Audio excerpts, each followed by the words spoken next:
Այսօր խոսում ենք Վահանի մասին։ Վահանին որտեղ եմ հանդիպել։ Իդերների դպրոց տենց հասկացություն կար, տեղ եմ հանդիպել։ Ինձ թվում էր ինքը սիրահայ է կամ տենց սիրացի է, շատ տենց հետաքրքիր արտաքինով անձնավորություն է։ Ու ընկերացանք։ Իդերների դպրոցում շատ մարդիկ ճանաչեցինք, որակյալ,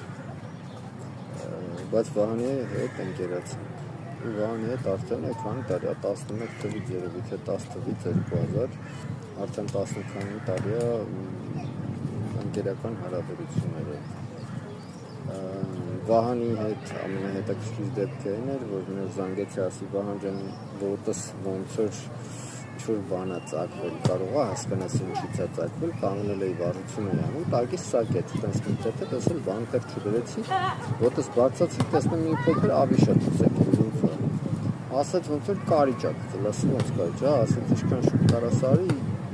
յուղ կքսենք կանցնի։ Վերջը, մինչև հասա իրա մոտ, ոտս սնծաղագին ուռել էր, մոտ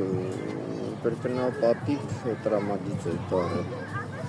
աջ ոտի տակն էր գծած, գնացի յուղ կքսեց, 3 հատիկ կոկոսի յուղ է կաթացրել,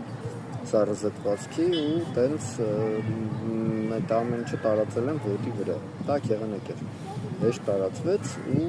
այդ այտուցի, այդ ուռածության մեծ մասը ուղղակի չքվեց։ Վահանը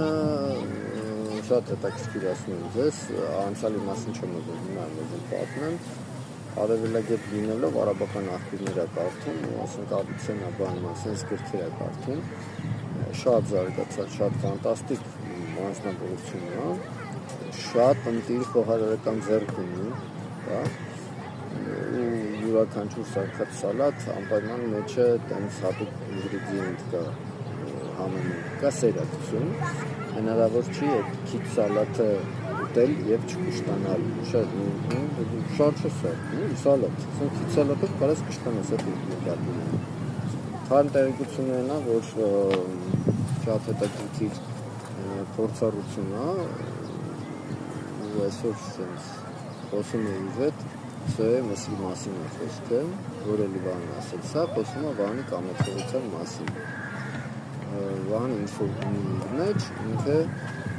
ոչ բոլորի հետ է կիսվում, բայց կիսվում է։ Այն մարդիկ, ովքեր որ դա արժեք համարում են, իրենց հետ կիսվում է։ Շնորհակալություն Վահանին, Վահանի հավաքներին, որ հանդիպել ենք, ծանոթացել ենք և ճանապարհ ենք անցնում ինչ-որս իր հետ։